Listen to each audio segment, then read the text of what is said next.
Welcome back to Darnleys Cyber Café, the show where we break down real-world cyber threats and what they mean for your business, your career, and your peace of mind. Today's episode is a wake-up call. I'll be looking at how single, weak password, one employee's bad choice, brought down a company that had been running for 158 years. Yes, you heard that right. A century and a half of history gone in a matter of days. If you think it couldn't happen to us, think again.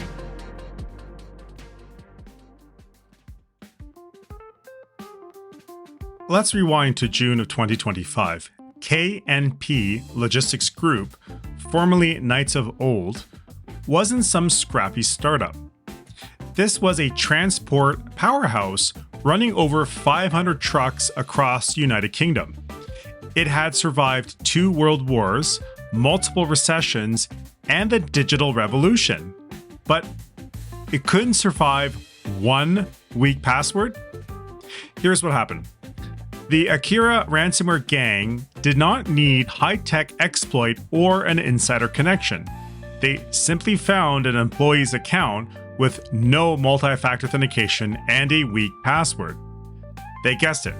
No phishing campaign, no zero-day vulnerability, just a password so easy that criminal cracked it in mere minutes.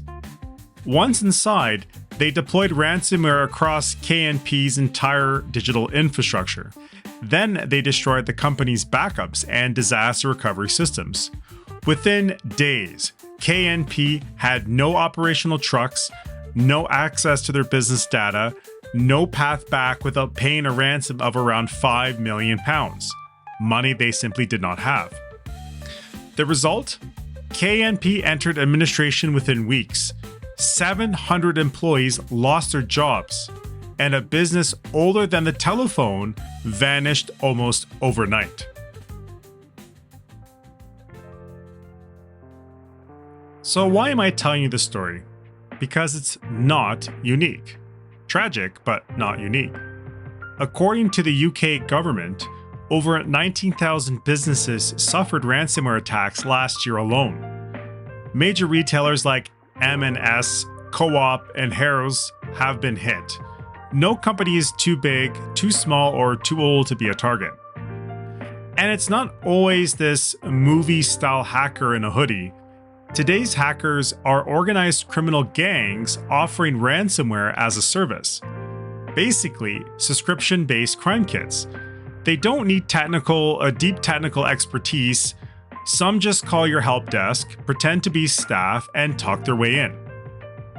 While cyber insurance and quote-unquote industry standard compliance frameworks do help, they are absolutely not magic shields. They don't replace prevention.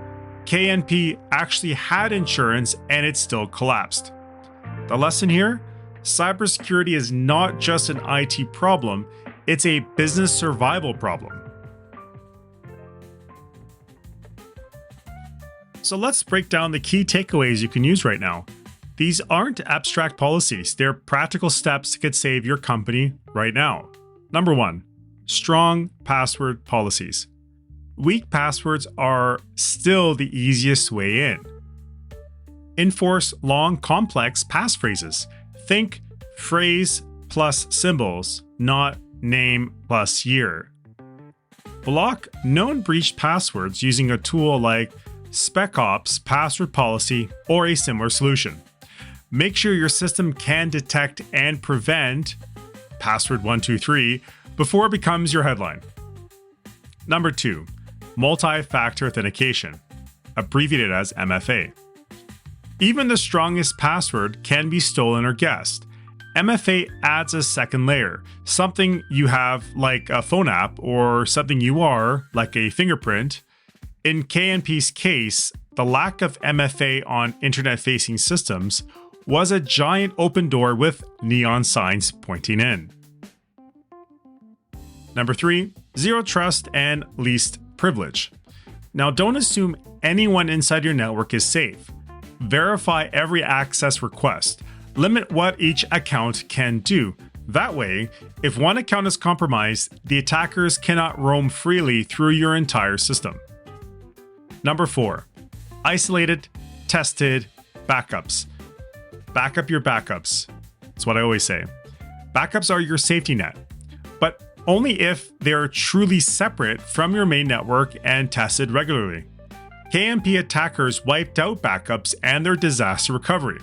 Make sure yours are offsite or in a secure cloud that you actually restore in your entire infrastructure. And lastly, number 5, cybersecurity culture, the big one. This isn't just about technology. Train your people. Make password security, phishing awareness, and MFA non-negotiables.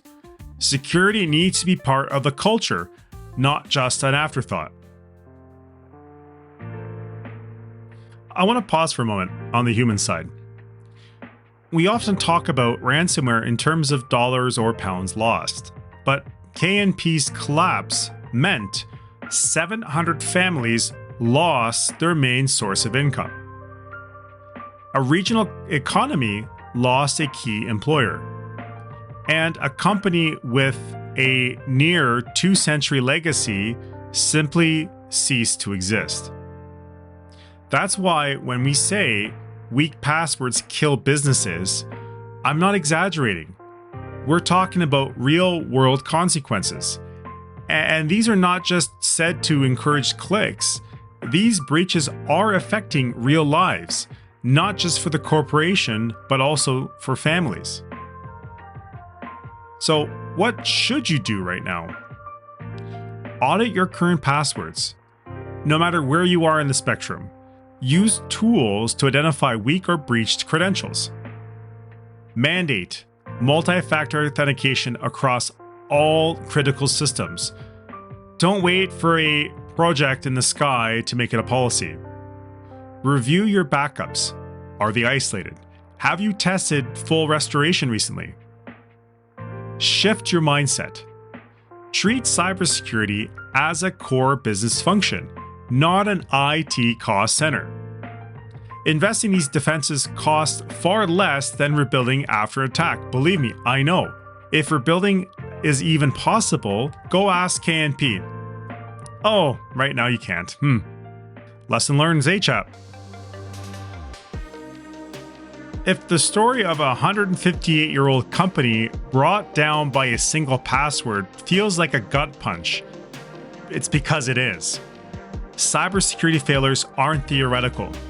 They're happening every day to every business of every size. Do not wait for your KNP moment. Start tightening your security today. Thank you for tuning in to Darnleys Cyber Café. If you found this episode useful, share it with a friend or colleague. And remember, in cybersecurity, the smallest weaknesses can have the biggest consequences.